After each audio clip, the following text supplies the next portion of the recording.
Hello friends, good morning. നമ്മുടെ Kerala TV സീരിയലിലേക്ക് എല്ലാവർക്കും സ്വാഗതം. അങ്ങനെ ലെറ്റർ അയച്ചത് ആരാണെന്ന് അറിയാതെ ഒരു സമാധാനം ഇല്ലാതെ നേരെ കൂട്ടുകാരൻ്റെ അടുത്ത് നിന്ന് അവനോട് കാര്യങ്ങളെല്ലാം പറഞ്ഞു. ആ സമയത്ത് അയാൾ വിളിച്ച് വേറൊരു കബഡിയൊക്കെ നിരത്തി നോക്കുന്ന ഒരാളുടെ അടുത്ത് കൊണ്ടുപോയി. ഇപ്പോൾ എന്താ കാര്യം എന്ന് ചോദിച്ചു. അയാളുടെ അടുത്ത് ചെന്ന് കാര്യം പറഞ്ഞു. ഇതൊന്ന് വായിച്ച് നോക്കാൻ പറഞ്ഞത് കൊടുത്തു കേട്ടോ. അങ്ങനെ അത് വായിച്ച് അദ്ദേഹം നോക്കുക. വായിച്ച് നോക്കിയിട്ട് സുധിയൊന്ന് നോക്കി. സുധി അന്നേരം പേടിച്ച് വേറെ ചരണ്ട അവിടെ ഇരിക്കുന്നതായിട്ട് അയാൾക്ക് തോന്നി, മനസ്സിലായി. അയാൾ എന്നിട്ട് ഇങ്ങനെ നോക്കിയിരിക്കുമ്പം ഈ ലെറ്റർ ഏതോ ഒരുത്തർ ഇവന് വന്ന് കൊടുത്തേച്ച് പോയി. അതിനുശേഷം എന്തെങ്കിലും പ്രശ്നം ഉണ്ടാവോ എന്നുള്ളൊരു പേടിയിലാണ് ഇവനെന്ന് കൂട്ടുകാരൻ പറയുക. എനിക്ക് എന്തെങ്കിലും പ്രശ്നം ഉണ്ടാവുമോ ജോത്സരെ എന്ന് ചോദിക്കുമ്പം തൻ്റെ മുഖത്ത് ഒരു കള്ളലക്ഷണം ഉണ്ടല്ലോ എന്ന് സുധിയോട് ഈ ജോത്സരൻ നേരം പറഞ്ഞു. അപ്പം അതുകൊണ്ട് പ്രശ്നം ഉണ്ടാവാൻ സാധ്യതയും കാര്യങ്ങളും ഒക്കെ ഉണ്ടെന്നും അദ്ദേഹം പറയുക കേട്ടോ. അന്നേരത്തേക്കും അത് കറക്റ്റാട്ടോ, പറഞ്ഞത് കറക്റ്റാ. അപ്പോൾ ഇയാളുടെ പേര് നക്ഷത്രവും പറയാൻ പറഞ്ഞു. അപ്പോൾ സുധീന്ദ്രൻ എന്നാ പേര്, അവിട്ടം നക്ഷത്രം എന്ന് പറഞ്ഞു. അയാൾ അവിടെ ഇരുന്ന് കബഡി നിരത്തി നോക്കുക. സുധിക്കാണെ പേടിയായിട്ട് പാടില്ല. അപ്പോൾ തൊട്ടരികിൽ കൂട്ടുകാരനും ഇരുന്ന് നോക്കുന്നുണ്ട്. അങ്ങനെ കബഡിയൊക്കെ നിരത്തി ഇങ്ങനെ കൊണ്ടുവന്ന് ഓരോ കോളത്തിലൊക്കെ വെച്ച് കഴിഞ്ഞപ്പോഴത്തേക്കും കുറേ നേരം കണ്ണടച്ചിരുന്നു. ഈ ലെറ്ററിൽ എഴുതിയതുപോലെ നിനക്ക് പ്രശ്നം ഉണ്ടാകും, ഉറപ്പാണ് എന്ന് അദ്ദേഹം പറയുക. അന്നേരം അയ്യോ ജോത്സരേ അയ്യോ എന്നും പറഞ്ഞുകൊണ്ട് സുധി കിടന്ന് വാവിട്ട് കരയും അവിടെ കിടന്ന്. എടോ എന്നും പറഞ്ഞു കൂട്ടുകാരെ വിളിച്ച്. അപ്പോൾ ട്രാഫിക് ജംഗ്ഷൻ, തകരാറായ ജംഗ്ഷനിൽ വാഹനങ്ങൾ വരുന്നത് പോലെ എല്ലാ ഭാഗത്തു നിന്നും നിനക്ക് നേരെ ആക്രമണങ്ങളും കാര്യങ്ങളും ഉണ്ടാകുമെന്ന് പറഞ്ഞു. അയ്യോ എന്നും പറഞ്ഞിരുന്നു സുധി കരച്ചിലങ്ങ് തുടങ്ങി. ആണോ എന്നൊക്കെ പറഞ്ഞിരിക്കുക കൂട്ടുകാരൻ. അപ്പോൾ ശനി ദശയാണ് തനിക്കെന്നും പ്രശ്നങ്ങളുടെ കൂമ്പാരമായിരിക്കും ഉണ്ടാകാൻ പോകുന്നതെന്നൊക്കെ പറഞ്ഞ് ഇയാൾ പേടിപ്പിക്കാം. ആരോ എനിക്കെതിരെ എന്തൊക്കെയോ പ്ലാൻ ചെയ്യുന്നുണ്ട്. ഇനി പ്രശ്നങ്ങൾ വരാതിരിക്കാൻ എന്തെങ്കിലും മാർഗമുണ്ടോ ജോത്സ്യരെ? അപ്പം അതിനു വേണ്ടി എന്തെങ്കിലും പരിഹാരം ചെയ്യാനുണ്ടോ? അപ്പോൾ കർണന് കവചം എന്നതുപോലെ തനിക്കും വേണം ഒരു കവചം എന്ന് അയാൾ പറയാം. കവചോ? അതെന്നതാ? അതോ എങ്കിൽ തനിക്ക് രക്ഷപ്പെടാം എന്നും അയാൾ പറഞ്ഞു. അല്ല, അതെവിടെ നിന്ന് വാങ്ങിക്കാൻ കിട്ടും? ആ കവചം താങ്കളുടെ ഡ്രസ്സ് തന്നെയാണെന്ന് പറഞ്ഞു. ഡ്രസ്സോ? എന്തൊക്കെ ഈ പറയുന്നതെന്നൊക്കെ ചോദിക്കുക സുധി. അപ്പോൾ എൻ്റെ ഡ്രസ്സ് എങ്ങനെയാണെന്നൊക്കെ ചോദിക്കുമ്പോൾ അത് പിന്നെ പ്രപഞ്ചത്തിലെ എല്ലാ വർണ്ണങ്ങൾക്കും ഒരു ശക്തിയുണ്ടെന്നും താൻ ഓരോ ദിവസവും ഓരോ നിറത്തിലുള്ള ഷർട്ടുകൾ ധരിക്കുക എങ്കിൽ തനിക്കൊരു പ്രശ്നവും ഉണ്ടാകാൻ പോകുന്നില്ല എന്നും അയാൾ പറഞ്ഞു. അപ്പോൾ സുധി ഇങ്ങനെ അന്തം വിട്ട് നോക്കിയിരിക്കുകയാണ്. തനിക്ക് പ്രശ്നങ്ങൾ ഉണ്ടാക്കുന്ന ദുഷ്ടശക്തികളെ ആ നിറം തടഞ്ഞു നിർത്തും എന്നും അദ്ദേഹം സുധിയോട് പറഞ്ഞു കൊടുക്കുക. അപ്പോൾ അത് കൊള്ളാമല്ലേ എന്നും പറഞ്ഞിരിക്കുന്നു. ഒന്നും തന്നിലേക്ക് അടുക്കില്ല എന്നും അദ്ദേഹം പറഞ്ഞു കൊടുത്തു. എൻ്റെ പൊന്നോ രക്ഷപ്പെട്ടു, അത് മതി എന്നും പറഞ്ഞുകൊണ്ട് സുധി സമാധാനമായിട്ട് ഇങ്ങനെ ഇരിക്കുക ചിരിച്ചുകൊണ്ട്. അല്ല, ഷർട്ടിന് ഇങ്ങനെയൊക്കെ ഒരു കഴിവുണ്ടോ എന്ന് കൂട്ടുകാരൻ ചോദിക്കുമ്പം ഷർട്ടിനല്ല, ഷർട്ടിൻ്റെ നിറത്തിനാണ് കഴിവെന്ന് അദ്ദേഹം പറഞ്ഞു. എന്നും പറഞ്ഞിരിക്കുക. തിങ്കളാഴ്ച വെള്ള കളറുള്ള ഷർട്ട് ഇടുക, പിന്നെ ചൊവ്വാഴ്ച ചുവപ്പിടുക. അങ്ങനെ ഓരോ കളറും, അതായത് 7 ദിവസവും അത് ഓരോ കളറുകൾ പറഞ്ഞു. അങ്ങനെ ഓരോ കളറുകളും പറഞ്ഞു കൊടുത്ത് ഇത് ഇട്ടോളാൻ പറഞ്ഞു. അപ്പോഴത്തേക്ക് സുധിക്ക് സമാധാനമായി. അല്ല ജോത്സരെ, ഇതെന്താ യൂണിഫോം ആണോ? ഓരോ ദിവസം ഓരോ കളറ്. അപ്പോൾ തനിക്ക് രക്ഷപ്പെടണമെങ്കിൽ താൻ ഇട്ടാൽ മതിയടോ എന്ന് പറയുമ്പം വേണപ്പെടണം, രക്ഷപ്പെടണം എന്ന് പറഞ്ഞിരിക്കുക സുധി. അല്ല, അപ്പോൾ ഞായറാഴ്ച ഷർട്ട് ഇടണ്ടേ? അന്ന് ലീവാണോ? ഞായറാഴ്ച വെള്ള ഷർട്ട് തന്നെ ഇട്ടാൽ മതി എന്ന് അദ്ദേഹം പറഞ്ഞു. ശരിയെന്നും പറഞ്ഞിരിക്കുക സുധി. അങ്ങനെ സുധി അതിനൊരു പരിഹാരം കണ്ടിട്ട് ഇങ്ങനെ ഇരിക്കുമ്പോൾ എന്തു തീരുമാനിച്ചു ഇയാൾ എന്നാ ജോത്സരി ചോദിച്ചു. ഞാൻ അങ്ങ് പറഞ്ഞതുപോലെ തന്നെ ഓരോ ദിവസവും ഓരോ കളറിലുള്ള ഷർട്ട് ഇട്ടോളാം, എങ്കിൽ എഴുന്നേക്കാൻ പറഞ്ഞു. അപ്പോൾ സുധി ഇങ്ങനെ ഇരിക്കുക. എഴുന്നേക്ക് ബ്രോ എഴുന്നേക്കെന്ന് പറഞ്ഞു കൂട്ടുകാരനെ എഴുന്നേൽപ്പിക്കുക. അങ്ങനെ പുറകിൽ നിന്ന് ചുരണ്ടി കൊടുത്ത് എഴുന്നേൽപ്പിച്ചു. നിൽക്കുമ്പം ഇനി കളറ് പറ്റില്ല എന്നും താൻ ഷർട്ട് ഊരാൻ പറഞ്ഞു. അയ്യോ ജോത്സ്യരെ, അത് വേണോ? അത് പിന്നെ ഈ ഷർട്ടില്ലാതെ എങ്ങനെയാ? തനിക്ക് കവചം വേണമെങ്കിൽ ഊരിയാൽ മതിയടോ എന്ന് പറഞ്ഞു. അങ്ങനെ സുധിയെ കൊണ്ട് ഷർട്ട് ഊരി ബനിയനിട്ട് ഇങ്ങനെ നിൽക്കുക. ഈ സമയത്ത് സുധിക്ക് എന്തൊക്കെയോ പ്രാർത്ഥനയും കാര്യങ്ങളൊക്കെ ചെയ്തു കൊടുത്തു. നെറ്റിയിൽ വലിയ കുറിയൊക്കെ വരച്ചു കൊടുത്ത് അവിടെയുള്ളൊരു ഓറഞ്ച് കളറുള്ളൊരു എന്തോ ഒരു തുണി എടുത്ത് സുധിയെ ഇങ്ങനെ പുതപ്പിക്കുക.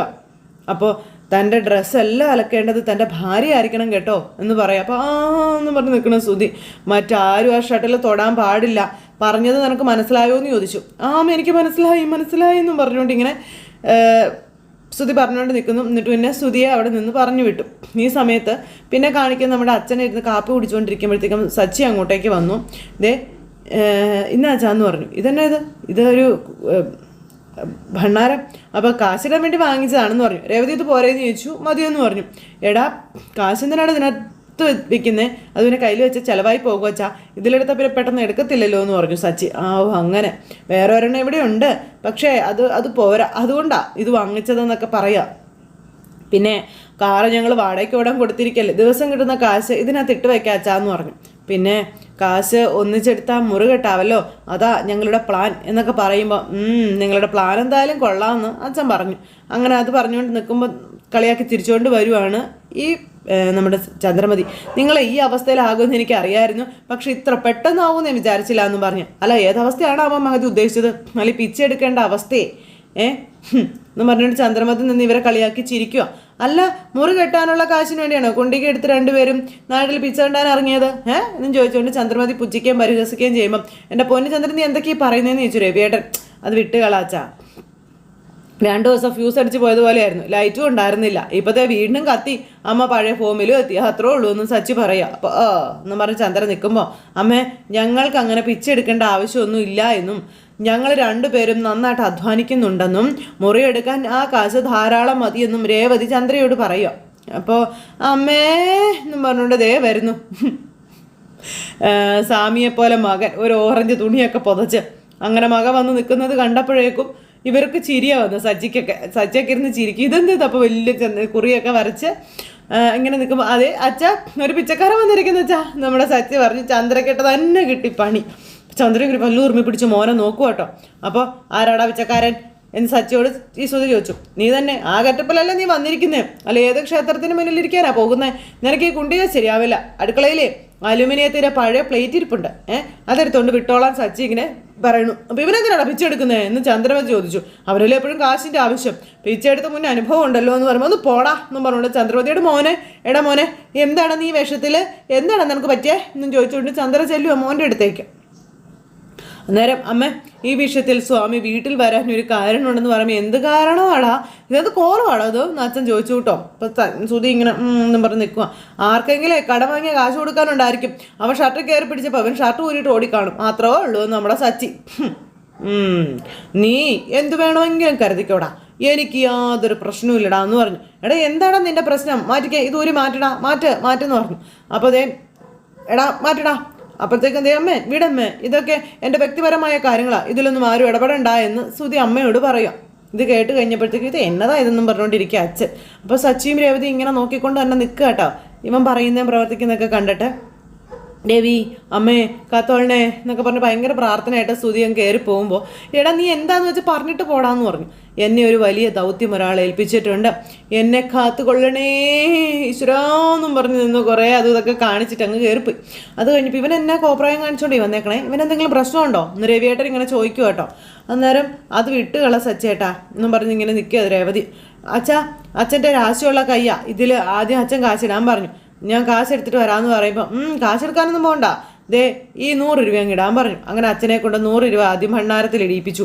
ആ സമയത്ത് ചന്ദ്രമതിക്ക് മിണ്ടാട്ടമില്ല, മകൻ കാവ്യൊക്കെ കൊടുത്ത് കയറി വന്നിരിക്കുകയല്ലേ, അപ്പോൾ പിന്നെ ഇനി മിണ്ടിയിട്ട് കാര്യമില്ലല്ലോ. ആ സമയത്ത് ഇത് കണ്ടുകൊണ്ട് നമ്മുടെ ശ്രുതി കയറി വന്നു. ശ്രുതി കയറി വന്നപ്പോൾ ഇത് കാണുവാണ്. ശ്രുതി എന്നും പറഞ്ഞുകൊണ്ട് ഇങ്ങനെ കളിയാക്കി തലയാട്ടിക്കൊണ്ട് നിൽക്കുക. അപ്പോൾ രേവതിയോട് സച്ചി ചോദിച്ചു, രേവതി ഇത് എവിടെ സൂക്ഷിക്കും, ശ്രുതിക്കാണെങ്കിലേ കാശിന് ആവശ്യമുണ്ട്, അതുകൊണ്ട് അവൻ പിച്ചക്കാരൻ്റെ വേഷം കിട്ടി ഇറങ്ങിയെന്ന് പറയുമ്പം ദേ അവൻ പിച്ചക്കാരനൊന്നുമല്ല, നീയൊക്കെ കൂടെ ആക്കാതിരുന്നാൽ മതി എന്ന് ചന്ദ്ര പറയുമ്പം അപ്പം പിന്നെ ഈ കണ്ടവോ എന്ന് ചോദിച്ചു സച്ചിയെ. അത് ശ്രുതിക്ക് ഇഷ്ടപ്പെട്ടില്ല. തുള്ളി ഉറങ്ങി ചന്ദ്രപതി വന്ന് അവിടെ ഇരിക്കുക. അപ്പം രേവതി നമ്മളെവിടെ കൊണ്ടു നിർത്തിയേ, പിച്ചക്കാരൻ അവൻ കാണാത്തടത്ത് കൊണ്ടുവയ്ക്കണം, ഇതിപ്പോൾ നമ്മൾ എവിടെ കൊണ്ട് വെക്കും എന്നൊക്കെ പറഞ്ഞ് സച്ചി ഇങ്ങനെ പറയും കേട്ടോ. അപ്പോൾ ചന്ദ്രയും ശ്രുതി ഇതെല്ലാം കേട്ട് നിൽക്കുക. അപ്പോൾ സച്ചിയുടെ പൂജാമുറിയിൽ വെച്ചാൽ കിട്ടി ഒരു സ്ഥലമുണ്ട് താജ എന്ന് പറഞ്ഞുകൊണ്ട് അങ്ങ് സച്ചി മേടിച്ചു. അങ്ങനെ അവർ 2 പേരും കൂടി അത് കൊണ്ടുവയ്ക്കാനായിട്ട് അങ്ങ് പോവുക. ആ സമയത്ത് നമ്മുടെ രേവതി അകത്തേക്ക് കയറി പോകാൻ നോക്കുക. അപ്പോൾ ശ്രുതി അങ്ങ് വന്നു. രേവതി ദേ എൻ്റെ ശ്രുതിയെ പിച്ചക്കാരനെന്ന് വിളിക്കരുത്, ഞാൻ പല പ്രാവശ്യം പറഞ്ഞിട്ടുണ്ട്. എന്നിട്ട് എന്തിനാ അവൻ ശ്രുതിയെ പിച്ചക്കാരനെന്നൊക്കെ വിളിച്ചത്? ശ്രുതി എന്താ അവൻ്റെ മുന്നിൽ കാശിനെ കൈ നീട്ടിയില്ലല്ലോ എന്നും പറഞ്ഞുകൊണ്ട് ഇങ്ങനെ ശ്രുതി പറയുമ്പം എന്തിനാ വിളിച്ചതെന്നേ മുറിയിൽ ചെല്ലുമ്പോൾ മനസ്സിലായിക്കോളും, ശ്രുതി ചെല്ല് എന്ന് രേവതി ശ്രുതിയോട് പറഞ്ഞു. അങ്ങനെ അതും പറഞ്ഞ് രേവതി അടുക്കളയിലേക്കും പോയി. ഈ സമയത്ത് മുറി ചെല്ലുമ്പോഴോ അതെന്താ എന്ന് പറഞ്ഞുകൊണ്ട് ശ്രുതി നേരെ അകത്തേക്ക് കയറി പോവുക. അപ്പോൾ ചന്ദ്ര ഇങ്ങനെ എന്ന് പറഞ്ഞുകൊണ്ടിരിക്കുക കേട്ടോ. അപ്പോൾ ശ്രുതി മുറിയിൽ ചെല്ലുമ്പോൾ കാണുന്നു ഈ കാഴ്ച. ഇത് കണ്ട് ശ്രുതി ഞെട്ടിപ്പോയി. അവിടെ സന്യാസിയുടെ വേഷത്തിൽ നെറ്റിയിൽ വലിയ കുറിയൊക്കെ വരച്ചിങ്ങനെ ഇരിക്കുക. സുധി എന്താ ഇങ്ങനെ വന്നിരിക്കുന്നേ, ഇതെന്താ ഷർട്ട് ഇട്ടില്ലേ എന്നൊക്കെ ചോദിച്ചു കേട്ടോ. എന്തിനാ ഇങ്ങനെ പുതച്ചൊക്കെ ഇരിക്കുന്നേ എന്നൊക്കെ ചോദിക്കുക സുധിയോട്. സുധി ഒന്നും മിണ്ടുന്നില്ല. അല്ല സച്ചി വല്ല പ്രശ്നം ഉണ്ടാക്കിയോ? സുധിയെ തല്ലുവോ മറ്റോ ചെയ്തോ, അതോ ഷർട്ട് വലിച്ചു കീറുവോ എല്ലാം ചെയ്തോ? അതാണോ ഇങ്ങനെ പുതച്ചു മൂടിയൊക്കെ വന്നിരിക്കുന്നേ? എന്നാ പറ്റിയെന്ന് ഒന്ന് പറ സുധി. എന്താ അവൻ കരുതി വെച്ചിരിക്കുന്നേ? അവൻ ഇന്ന് ഞാനെന്ന് പറഞ്ഞ് ശ്രുതി പുറത്തേക്ക് പോകുമ്പോൾ ശ്രുതി അവിടെ നിൽക്കാൻ പറഞ്ഞു. അപ്പോൾ ശ്രുതി ഇങ്ങനെ അന്തം വിട്ട് നോക്കി നിൽക്കുക. സച്ചി എന്നെ ഒന്നും ചെയ്തിട്ടില്ല, ഞാൻ വീട്ടിൽ വരുമ്പോഴേ ഇങ്ങനെയാണ് വന്നതെന്ന് പറഞ്ഞു. ശ്രുതിക്ക് എന്താ പറ്റിയതെന്ന് ചോദിച്ചു. ആ പുതപ്പെടുത്തിട്ട് ഒന്ന് കുടഞ്ഞു, എന്നിട്ട് വീണ്ടും പുതച്ചു. എന്നിട്ട് ഇങ്ങനെ ഇരിക്കുമ്പോൾ ശ്രുതിയുടെ കാട്ടായൊക്കെ കണ്ടിട്ട് ശ്രുതിക്ക് അത്ഭുതം ഉണ്ടാകുന്നു. ശ്രുതി ഇങ്ങനെ അന്തം വിട്ട് നോക്കുവാണ്. ഇതാണ് എൻ്റെ പരിച എന്ന് പറഞ്ഞു. പരിചയോ? അതെ, ഈ കളറ് ഏതാപത്തിനെയും തടയുമെന്നും എന്നെ പ്രൊട്ടക്റ്റ് ചെയ്യുകയും ചെയ്യും, എനിക്കൊന്നും സംഭവിക്കില്ല എന്നും ശ്രുതി പറയാം. ശ്രുതിക്ക് തലയ്ക്ക് വല്ല അടിയും കിട്ടിയോന്ന് ചോദിച്ചു ശ്രുതി. എന്തൊക്കെ ഈ പറയുകയും കാണിക്കുകയും ചെയ്യുന്നേ? ഞാനൊരു ജോത്സ്യനെ കണ്ടായിരുന്നു എന്നും. അപ്പം ജോത്സ്യനോ? ഏത് ജോത്സ്യൻ? അദ്ദേഹമാണ് എനിക്ക് കാര്യങ്ങളെല്ലാം പറഞ്ഞു തന്നതെന്നും പറഞ്ഞുകൊണ്ട് ശ്രുതി ഇതെല്ലാം ശ്രുതിയോട് 1 by 1 പറയുവാണ്. അപ്പോൾ എനിക്ക് കണ്ടക ശനി ഉള്ളത് കൊണ്ടാണ് ഞാൻ ഇങ്ങനെയൊക്കെ ചെയ്യുന്നത്, എനിക്ക് എൻ്റെ ജീവൻ രക്ഷിക്കണമെന്നൊക്കെ ശ്രുതിയോട് പറയും കേട്ടോ. കൂടെയുള്ളവർ കാരണം ആപത്ത് വരുമെന്നല്ലേ ആ കത്തിൽ എഴുതിയിരിക്കുന്നത് അല്ലേ? ആപത്ത് തടയാനേ ജോത്സ്യം പറഞ്ഞതുപോലെ തന്നെ ചെയ്യണമെന്ന് പറയുമ്പോൾ ഒരു കത്ത്, അത് ശ്രുതി ആരോ പ്രാങ്ക് ചെയ്തതാണെന്ന് പറഞ്ഞു. അങ്ങനെ പറയരുത്, ഇത് പ്രാങ്കൊന്നും അല്ല, എൻ്റെ വളർച്ച തടയാനായിട്ടേ ആരോ ഇതിൽ ശ്രമിക്കുന്നുണ്ട്, അവരെന്നെ അപായപ്പെടുത്തുന്ന ജോത്സ്യർ എന്നോട് പറഞ്ഞിരുന്നു, ശ്രദ്ധിക്കണം ശ്രുതി, ശ്രദ്ധിക്കണം എന്ന് പറഞ്ഞപ്പം ശ്രുതിക്ക് 7 ഡിഗ്രി ഉണ്ടെന്നല്ലേ പറഞ്ഞ്. ശ്രുതി ശരിക്കും എന്തിനാ പഠിച്ചേ? അത് പിന്നെ പഠിപ്പും ഇതും തമ്മിൽ യാതൊരു ബന്ധവും ഇല്ല ശ്രുതി, ഇതൊരു നല്ലൊരിതാണെന്ന് പറഞ്ഞു. അപ്പോൾ സച്ചി പൂജാമുറിയിൽ ചെറുനാരങ്ങ വെച്ച് പറ്റിച്ചു. എന്നിട്ടും ശ്രുതി പഠിച്ചില്ലല്ലേ എന്ന് ചോദിച്ചപ്പം അവൻ എന്നെ ചീറ്റ് ചെയ്തു. എന്നാലേ ഇതങ്ങനെയൊന്നും അല്ല, ചുറ്റുമുള്ള ആരെയും എനിക്ക് വിശ്വാസമില്ല, ആര് കാരണമാണ് എനിക്ക് ആപത്ത് വരുന്നതെന്നും എനിക്കറിയില്ല, അതുകൊണ്ട് ആരെയും വിശ്വസിക്കാൻ പറ്റത്തില്ല എന്ന് പറഞ്ഞു. അപ്പോൾ എന്നെയും ശ്രുതിക്ക് വിശ്വാസമില്ല എന്ന് ശ്രുതി ചോദിക്കുമ്പോൾ ശ്രുതി ഇങ്ങനെ ശ്രുതിയെ നോക്കുക എന്നൊക്കെ പറഞ്ഞിങ്ങനെ നോക്കി നിൽക്കുന്നു. ശ്രുതിയുടെ പ്രശ്നം ശ്രുതിയുടെ ചുറ്റുമുള്ളവരല്ല, ശ്രുതി തന്നെയാണെന്ന കാര്യം ശ്രുതി പറഞ്ഞു കൊടുത്തു. ശ്രുതിയുടെ പേടിയാണ് ഇതിനെല്ലാത്തിനും കാരണമെന്നും പറഞ്ഞു. അല്ല അത് പിന്നെ എന്തെങ്കിലുമൊക്കെ ആവട്ടെ, ഞാൻ ഇനി ജോത്സ്യം പറഞ്ഞതുപോലെ തന്നെ നടക്കാൻ തീരുമാനിച്ചിരിക്കുകയാണെന്നും ഇനി അതിൽ മാറ്റമില്ലെന്നും പറയുക. ഇനി ഓരോ ദിവസവും ഓരോ കളറിലുള്ള ഷർട്ടുകളും ഞാൻ ധരിക്കും, പിന്നെ ആർക്കും എന്നെ ഒന്നും ചെയ്യാനായിട്ട് കഴിയില്ല, അഥവാ ഇനി ചെയ്താൽ തന്നെ അതൊന്നും എനിക്ക് കേൾക്കുകയുമില്ല എന്നൊക്കെ പറഞ്ഞ് നിൽക്കണം. നാട്ടുകാരെയും വീട്ടുകാരെയും കൊണ്ട് പറയിപ്പിക്കാൻ വേണ്ടി ഇറങ്ങിയിരിക്കുകയല്ലേ എന്ന് ചോദിച്ചു. ശ്രുതിയുടെ ഇഷ്ടം പോലെ ചെയ്യും എന്നും പറഞ്ഞുകൊണ്ട് ഇങ്ങനെ ശ്രുതി അവിടെ നിന്ന് പോയി. ശ്രുതി ഇതും പുതച്ച് അവിടെ ഇരിക്കുകയാണ്. പുറത്തേക്ക് ഇറങ്ങിയിട്ട് ശ്രുതി ഇങ്ങനെ ശ്രുതിയെ നോക്കി ദൈവമേന്ന് പറഞ്ഞങ്ങ് പോയി. പിന്നെ രേവതിയുടെ അരികിലേക്ക് സച്ചി ചെന്നു. ഇന്ന് എന്താണാവോ ബ്രേക്ക്ഫാസ്റ്റ്? അപ്പോൾ ഒന്നും ഉണ്ടാക്കിയിട്ടില്ല, മസാല ദോശ ഉണ്ടാക്കാവോ എന്ന് പറഞ്ഞു. അയ്യോ മസാല ദോശ വേണ്ടെന്നേ, ഒരു പൂരി മസാലയും മതിയെന്ന് പറഞ്ഞു. അപ്പോൾ പൂരി മസാല അമ്മയ്ക്ക് ഇഷ്ടമല്ല, ഞാൻ വഴക്ക് കേൾക്കേണ്ടി വരുമെന്ന് പറഞ്ഞു രേവതി. അപ്പോൾ നിനക്ക് പിന്നെ നീ എന്തുണ്ടാക്കിയാലും അമ്മയ്ക്കത് ഇഷ്ടമല്ലല്ലോ, നീ എന്നും വഴക്ക് കേൾക്കേണ്ടി വരും. പൂരി മസാലയുമാണ് എനിക്കിഷ്ടം, എൻ്റെ ഇഷ്ടമാണോ അമ്മയുടെ ഇഷ്ടമാണോ നിനക്ക് വലുതെന്ന് ചോദിച്ചു. അന്നേരം പറഞ്ഞ ഇങ്ങനെ നിൽക്കാം. അപ്പോൾ അത് സച്ചേട്ടൻ്റെ ഇഷ്ടം തന്നെയാണെന്ന് പറഞ്ഞു. എന്നാൽ പിന്നെ നീ പൂരി മസാല ഉണ്ടാക്കാൻ പറഞ്ഞു. ഇത് കഴിച്ചിട്ടും മടുക്കുന്നില്ല സച്ചേട്ടാന്ന് ചോദിച്ചപ്പം ഇല്ല, എനിക്ക് മടുക്കുന്നേ ഇല്ല, എൻ്റെ രേവതിയുടെ സംസാരവും പിന്നെ പൂരി മസാലയും ഇത് രണ്ടും എനിക്ക് മടുക്കുകയേ ഇല്ല. ഈ ആണുങ്ങൾ അടുക്കളയിൽ കയറരുതെന്ന് പറയുന്നത് എന്തുകൊണ്ടാണെന്ന് സച്ചേട്ടൻ അറിയാവോ എന്ന് ചോദിച്ചു. ആണുങ്ങൾ അടുക്കളയിൽ കയറി പെണ്ണുങ്ങളുടെ പണി നടക്കില്ല, അതുകൊണ്ടല്ലേ അങ്ങനെ പറയുന്നത്. അപ്പം അതെ, അത് തന്നെയാണ് കാരണം. എന്നപ്പോൾ ഞാൻ പോയിക്കോളാം. അല്ല ഞാനൊരു കാര്യം പറയാൻ മറന്നുപോയി രേവതി. എന്ത്? ആ ശ്രുതിക്ക് വട്ടായെന്നാണ് തോന്നണത്, നീ ഒന്ന് ശ്രദ്ധിച്ചേക്കണം കേട്ടോ എന്ന് പറഞ്ഞു. പിന്നെ ഈ ഡിഗ്രി കൂടിയതിൻ്റെ കുഴപ്പമാണ്, അല്ലെങ്കിൽ ആരുടെയെങ്കിലും കാശ് പറ്റിച്ചെടുക്കാൻ പറ്റാത്തതിൻ്റെ ഒരു ഫ്രസ്ട്രേഷൻ ആയിരിക്കും എന്ന് പറഞ്ഞു. അന്നേരം ഇത് മാറ്റാനുള്ളൊരു മന്ത്രം എനിക്കറിയാം. അങ്ങനെ നമ്മുടെ രേവതി ഒരു മന്ത്രം അങ്ങ് ചൊല്ലി. അങ്ങനെ അവർ രണ്ടുപേരും കൂടി ഇങ്ങനെ നമ്മുടെ ശ്രുതിയെ കളിയാക്കിക്കൊണ്ട് ഇങ്ങനെ നിൽക്കുന്നത് കേട്ടുകൊണ്ടാണ് ശ്രുതി അങ്ങോട്ടേക്ക് വരുന്നത്. അപ്പോഴത്തേക്കും ചന്ദ്ര അങ്ങോട്ടേക്ക് വന്നു. അവനെന്താ മോളെ ഇങ്ങനെയെന്ന് ചോദിച്ചു കേട്ടോ. കളർ കവചമാണെന്നൊക്കെയാണ് പറയുന്നത്. ഓരോ ദിവസവും ഉടുക്കാനായിട്ട് 7 നിറത്തിലുള്ള 7 ഡ്രസ്സുകളും വാങ്ങിച്ചു വെച്ചിട്ടുണ്ടെന്ന് പറഞ്ഞു. ആൻറ്റി കണ്ടോ ഇപ്പോൾ വരുമെന്നും പറഞ്ഞു ശ്രുതി പറയാം. അപ്പോൾ ഇന്ന് വെള്ള കളറാണ് കവചം, അതിട്ടുകൊണ്ട് വരുമെന്ന് പറഞ്ഞു. അങ്ങനെ പൂജാമുറിയിൽ കയറി പ്രാർത്ഥിച്ച് വിളക്കൊക്കെ കൊളുത്തി ഭഗവാനെയൊക്കെ വിളിച്ചിട്ട് ഭഗവാനെ എൻ്റെ ചുറ്റുമുള്ളവരൊന്നും എന്നെ എനിക്ക് ശത്രുക്കളായിട്ട് വരല്ലേ എന്നൊക്കെ പറഞ്ഞുകൊണ്ട് ഇങ്ങനെ ഓരോന്നൊക്കെ കാണിച്ച് പ്രാർത്ഥിച്ച് വെള്ള കളർ ഇട്ട് ഇറങ്ങി വരുന്ന മകരെ കണ്ടപ്പോൾ കണ്ണും തള്ളി അന്തം വിട്ട് ഇങ്ങനെ നിൽക്കുന്ന ചന്ദ്രമതിയെ കാണിച്ചുകൊണ്ട് ഇന്നത്തെ നമ്മുടെ കഥ അവസാനിച്ചു. അപ്പോൾ എല്ലാവരും കാത്തിരുന്ന് കാണണം കേട്ടോ. എല്ലാവർക്കും നല്ലൊരു ദിവസം ആശംസിക്കുകയാണേ. എല്ലാവരും തരുന്ന സപ്പോർട്ടിനും സ്നേഹത്തിനും ഒരുപാട് ഒരുപാട് നന്ദി അറിയിക്കുന്നു. അടുത്ത സൂപ്പർ ഹിറ്റ് കഥയുമായി കാണുന്നത് വരെ എല്ലാവർക്കും ടാറ്റാ.